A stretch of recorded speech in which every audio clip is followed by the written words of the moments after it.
Uh, Hello, everyone. This is Realtor Linda Peltz. Today, I'm here with Michelle from Hero Loan Team, and she wants to kind of give you an insight on what the process is. Take it away, Michelle.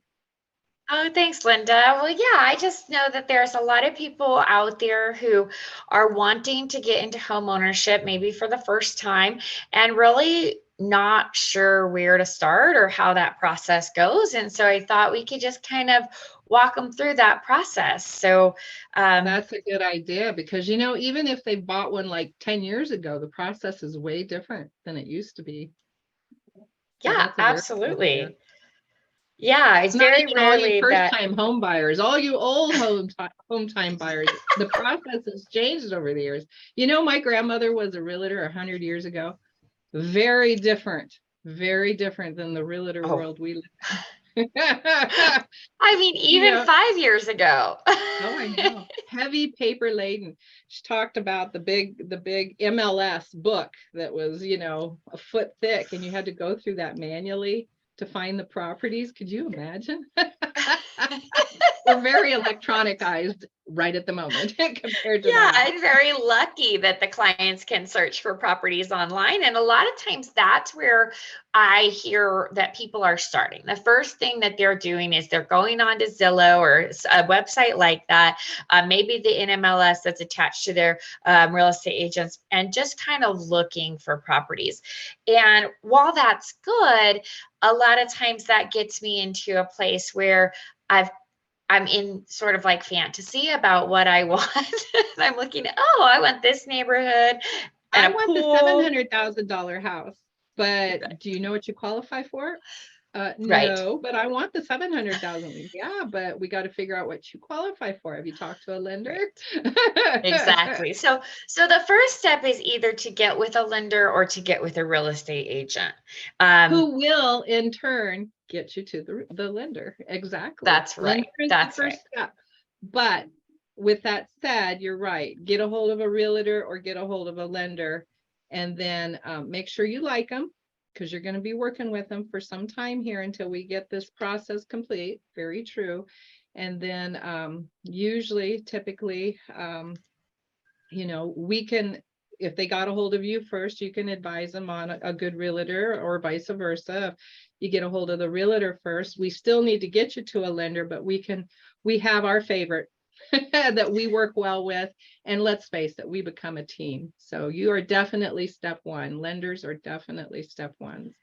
That's So right. That's right. until you And know good what you point. qualify for, why are you wasting your time looking at $1 million mansions when we all know that's not real world in most of our lives anyway, right? So I know, right? Yeah, and such a good point, because if you have a realtor that you have always kind of liked, that you've trusted, or there's someone in your family, whatever, that can be your first step. And then that realtor can get you with the lender that they work with. Often, usually they have more than one lender. They're going to get you with whoever is going to benefit you the most, or your personalities they think are going to mesh, or they specialize in VA or whatever. And then you can get started in that process. So the next step in the process, like you said, is just kind of talk to that lender, and the lender will answer all of your loan questions. So that's another thing that often happens that I'm sure you're used to, where the clients are asking the realtor all about their loan and the vice versa. financial questions, exactly. And that's what I That's keep right. saying. Well, that's a financial question. Remember, we needed to get you over to the lender. And if they've already been over there, then it's like, well, that's a financial question. You need to get a hold of that lender. Or, Right. well, here, let's get you a hold of the lender and let's get those questions answered. Because, Right. yeah, they do have a Exactly. tendency, once we get in on these projects, to think we're one and the same, and we're not. You handle all the financial and I handle all the house stuff. So That's right. That's right. And sometimes so you guys send me out to handle whatever, some of the physical stuff on whatever you need for the loan package, but for the most part, most of the financial stuff's handled by the lender. So I'm not that's versed right. in all the different rules that changed this year. So And same with the lender. We're not versed in all of the rules that the real estate agent is.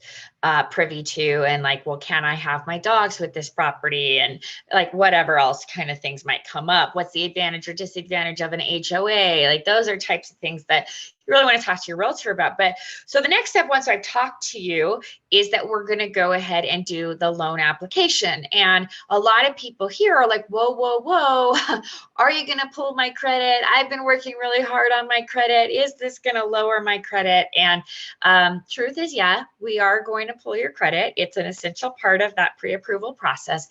But the myth out there that, oh, my credit is bad because somebody pulled it a bunch of times, that's not really true. We pull your credit once, and it may drop 1 or 2 points, but nothing significant, nothing important. And you can even shop around to lenders if you want to, and go to a couple different ones and have a couple of different people pull your credit. That's also okay, and it's not going to affect you significantly. What would affect your credit is if soft pull versus a hard pull. Kind of explain the difference between that one. Sure. Yeah. There's a soft pull versus a hard pull. Typically we can do a soft pull. Let's say if you're not really wanting to get on the market right away, but you're just wanting to know where you stand and whether, you should, what kind of path you can take to home ownership in the future. So if you come to me and you say, listen, I'm not really ready to start shopping. I want to, I want my kids to graduate from school before I start shopping for the house that I want. That's going to be 6 months down the road. I just want to get an idea of where I sit and where I need to be by then. That's when we would do a soft pull, like Linda was talking about. And so like, that's not going to ding your credit the same way that a hard pull will. But when Linda wants to go out and show you properties, she's going to need a pre-approval, and that requires a hard pull. To gain access. Very true. Very, very true. That's a very good point, because I get people all the time that say, hey, I want to go look at this house. I said, well, how are you planning on paying for it? Well, I don't know. Well, we need to get you over to the lender. Oh no, I just want to go see the house. Well, what good does it do to go waste everybody's time and go look at that house when you're not ready, and it'll be in escrow with some other person by the time I get you over to the lender and get you ready. So it's kind of a double-edged sword. So that's a very valid point, is I can't even gain access to these a lot of times without you being a pre-approved buyer. So, and that's another good point is these homes, yes, they're staying on the market a little bit longer, but we're talking days if it's a lucrative home, not months. I mean, there's certain issues which we've talked about before that does hold a house up out on the market that has nothing to do with the house. It has to do with maybe what's ever going on in the personal seller's life or whatever. I mean, there's just different things that hold them up, but for the most part, most of the lucrative homes that people actually want and is a nice home and good area. For an example, I just had one that he had his choice of 3 homes in the area that he wanted to be in. Well, it wasn't the houses he wants, so he needed to go up in price because, he wanted a bigger home in the area that he wanted it in. Well, right. And he really wasn't quite pre-approved. So, right, we had to get him over. Well, all of a sudden one popped up that he wanted. Well, he wasn't ready because, right, he kind of drug his foot on getting over to the lender, thinking we'll find the house, and well, it's not out there. Okay, but you still have to be ready. He almost missed out. If it hadn't have been for the fact that there was an issue on the home, that it held it up on the market, I wouldn't have had time to have got him through the lender and get him over to it, because he had his choice of 1 home. So if that didn't work out, you just missed it. So it's a good point. You have to know, and you have to have your pre-approval, even if it sits there for 6 months. You have to have it. So when that perfect home pops up, because we're still shortage of homes, we have to have that pre-approval to get going on. I mean, that's just common sense. You have to know how you're going to pay for the house if you find the one you want, and those homes just aren't going to sit out there and wait for you. So make sure you're ready. So lender is very important, very important. Yeah, even if it just sits there for 6 months. Yeah, that is such a good point because that is oftentimes what happens. First of all, put yourself in the shoes of a seller, and you're living in that house and you're having to clear out anytime anybody wants to come see it, and you're not going to want anybody coming to see your home that isn't actually serious about wanting to purchase. That's number one. And number two, like you said, it's like, well, I just want to start shopping, and if I find a home, then I'll do the process, right? And the truth of the matter is that 9 times out of 10, you're gonna find that perfect home, and you're gonna say, hey, Linda, we want this one. This is perfect. It's right in our price range. It's exactly what we want. And you're gonna say, well, you're not ready. Like you said, like you haven't given the lender the documentation that you need, because basically we need your proof of income and employment history, stuff like that. It's not hard to get the information that we need. It's pretty But easy. it's Most people time can get it consuming to us sometimes. within a You have to day or hunt it two. But down. yeah, Mhm. exactly. Sometimes you do, and you don't know what it is that you need. So if we do that in the week before you really start shopping, by the time you get to the house that you love, even if that's 3 months down the road, like Linda said, like you're going to be ready and you're going to be aggressive. And instead of being like, this is the house we want, now I'm going to get with the lender. Now I'm going to get through the process. 4 or 5 days later, Linda's ready to make your offer. Well, that house is already in contract. Gone. It's already in escrow with some other lucky buyer that was pre-prepared. Now explain to them the difference between a pre-qual, a pre-approval, and an underwritten approval. Because especially in this market where we're so short on homes, I prefer to have them with the underwritten approval. It Yes, shaves off like 10 days to absolutely. get them closed. So explain the Yes. difference between those. So the pre-qualification is if you were to basically have that conversation with me, tell me all of the things that you're looking for, and then fill out the application, but not like not want a hard pull on your credit, just kind of want to get to a baseline of what you could get. So it's a lot of like guessing. It's a lot of estimation. That's a pre-qualification. Look, based It's on a not a soft sure deal credit though, pull. is it? That's right. Not even close. It's like, okay, that's a soft credit pull. We think your credit looks like this. You've told me you make this amount of money. You've told me you spend this amount of money. This is about what you can afford. So then when we turn around and we do a a pre-approval, that's when we'll have run your credit on a hard credit pull. We'll know exactly what your debt looks like. We'll know exactly what your income looks like. And then that's when we can say, okay, this is a pre-approval. Now, what we like to do at Hero Loan Team are fully underwritten pre-approvals every time. And like Linda said, Those are my that favorite. can exactly. That's the difference between getting a home and not getting a home sometimes, because with a fully underwritten pre-approval, you'll have submitted that supporting documentation to verify that you actually make the income that you've put on your application. You will have submitted the anything else that they might be asking for, like, for example, if you Every child support situation is a is part of different. your, like, whatever. So there's going to be a lot of documentation that they need to check off the list when you finally are closing on your home. Well, we start collecting a lot of that paperwork beforehand. That way, when Linda puts in an offer, she can say, you know what, we can close faster than those other people. So we may not be offering as much, but they're probably going to take longer. You said you want to be out of this home in 20 days. We can do that for you. So we're offering you a 20-day close, but we're offering you asking price. And they may say, you know what? That's more important to us. We want out of this house in 20 days. Linda can do that. I'm going with her offer. And that's what that fully And I underwritten submit a lot was. of times that it's through underwriting, right? Because we work as a team, once we team up and we start looking for your home, the lender and the realtor is now officially a team, and we have to work together. And That's I right. have to rely on the information that the lender gave me. And that's what I sell. I'm selling you, the buyer, to the seller, saying, oh no, they're great, they're this, they're that, but I'm relying on your information that yes, they're fully underwritten, they went through the process, they're strong buyers. This is not going to be a problem to get it closed, because right nowadays, very few homes, not saying they don't, but very few homes actually go for cash. The loan company's money's just as green as the next guy's, but we do need to make sure that it's kind of a sure thing. And that's where your underwriters kind of come in.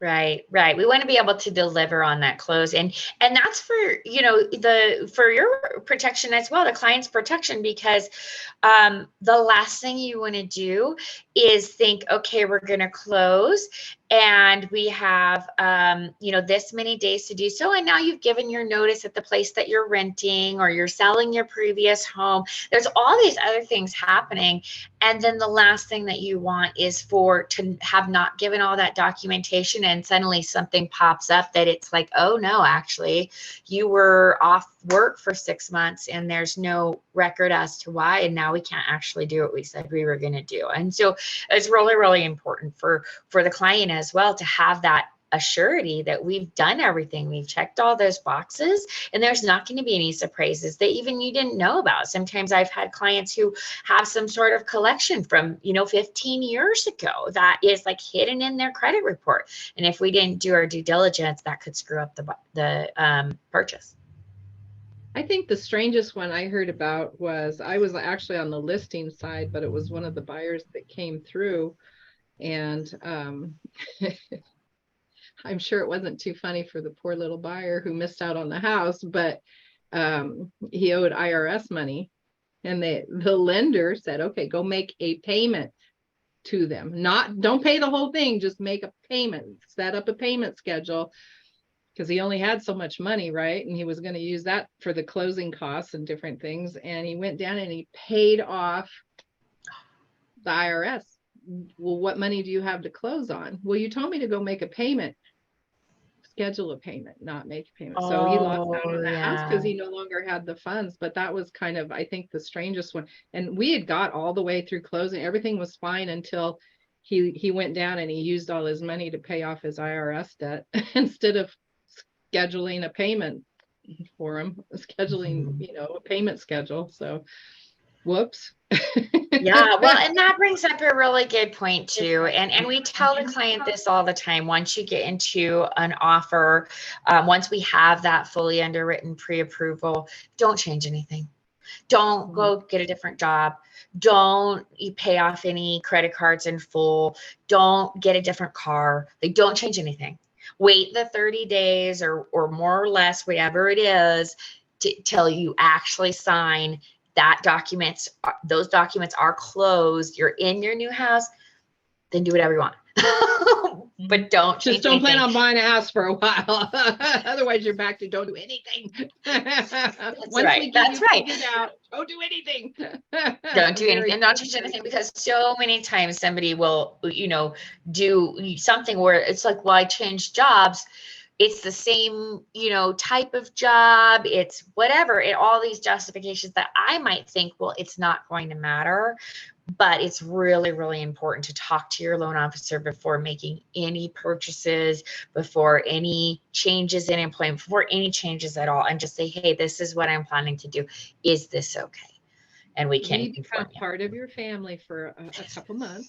Right. How long it takes you to get through this. So just plan on running all changes by one or the others. Because usually I say, because I get a lot of the calls, I go, well, that's a finance question. Let's get a hold of the lender. So I'm like this, talking to both of them, going, they would like to make this change. Can you go over how that's going to affect them? Yes, exactly. But yes. Step 1, talk to a lender. Step 2, turn in all your paperwork. Step 3, starts moving over to the realtor, but my preference is you get all the way through underwriting. So step 3 is have them submit your credit and get your actual pre-approval with underwritten capabilities for me. That's right. Because at that point, you've been getting houses from me. You've been looking at them. Zillow is not always accurate. I send you only the real stuff. I don't send you all the stuff that's pending, or, sometimes they call me and say, hey, it used to be in my portal, but I don't see it anymore. It's because you missed out on it. It's gone. It's gone.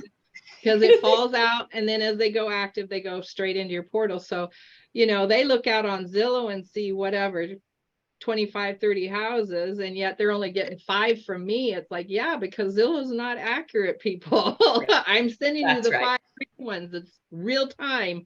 That's I'm right. not hiding That's right. anything. So, That's right. so step 4 or step 3 is try to get underwritten. It really helps you, as well as it helps my job considerably, selling you onto the seller so that we can get your offer through. And then step 4 would be get over to the realtor, or and Well, I I would guess say step 4 kind is of 2 don't and a change half would anything. be, huh? Step Do 4 is 4. don't change anything. And Don't then change step anything, 5, right? start shopping Well, with your realtor. start Yes. shopping, but you know, somewhere in between there, in between talking to the lender and getting you fully underwritten, we can start what they call an auto prospect and set you up where it links up. It's a software program that links up with your MLS in your area, whatever area you're looking at. And it's what they call an auto prospect, and it'll automatically, as homes that match your criteria go active, they'll automatically email to you, so that you don't have to go hunting Zillow, you don't have to go hunting realtor.com or any of those others, Trulia, or wherever you like to hang out and look, because you're getting the real stuff, whatever filters you've set up. So you can be dreaming and looking while you're getting the lender all situated. Yes. But you're right. I can't do anything till I prefer at least a pre-approval. Pre-qual is great, but a lot of times our offers get rejected just because they can tell just by a pre-qual that they're not truly ready. Right. They have no That's clue. right. They haven't That's submitted any paperwork, but she's just already went through what the difference between those letters mean. So now if somebody offers you a pre-qual, that's all great. At least you did talk to somebody. But go on and continue, get that full-fledged pre-approval, and preferably get it through underwriting. You will have such an edge over a lot of the buyers out there, because we have this problem with all of them. It's not just one specific individual. It's a lot of the buyers out there just don't understand the process. And they said, well, I made the phone call, so they think that's good enough. And it really isn't a lot of times. So Yeah. So, and that's about it. After that, you find your perfect house, and then we go through the rest of that process, which we don't really need to talk about, I don't think, here right now. no, it's just a lot of, I think, going through the paperwork, and you're dealing with your back office. I'm dealing with my back office and the rest of the agencies that we're dealing with as far as the transactions go. You've got, once you take get care of into everything contract, for you're you from dealing there. with escrow. Once you get into contract, you're dealing with inspectors. Once you're in escrow, you're dealing with many different agencies. And that's my job, is to coordinate all you different agencies out there. That's right. That's right. We take care of all of that for the client. Once we're in escrow, it's not like you're having to track, okay, when do I need to get this? And what do I need to do here? We keep track of it for you. If there's any more paperwork we need, we let you know. And then we make the smoothest transition from escrow to close. And then you get your keys. Boom. Communication. I think that's the super, super big key, don't you? I think it's just communication. Definitely. We're all specialized in our own industry, and we have to be able to be a good communicator with these people, because they don't know. That's why they come to us. So communication, I think, super big key in both our industries. Yes. Make a good teammate. I think that's a good That's key. right.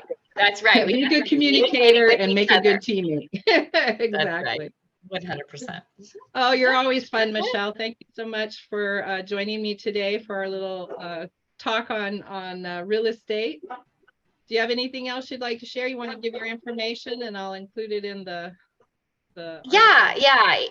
It's Hero Loan Team, and the website is really easy, heroloanteam.com, or you can call me directly. It's 559-314-6760. But, Linda can always get you in touch with me as well. We also do programs for people in the hero field, so medical, education, military, law enforcement, and firefighters. So if you are in one of those fields, we can absolutely find whatever programs are available to give back to your service to the community. Wonderful. Thank you so much. Everybody, this is Realtor Linda Peltz. Always a good time with Michelle. Thanks for joining us again and giving us some insight into that. I will catch everybody on the next one. I hope you have a wonderful day. My license number is 01997670. Have a great one. Thanks.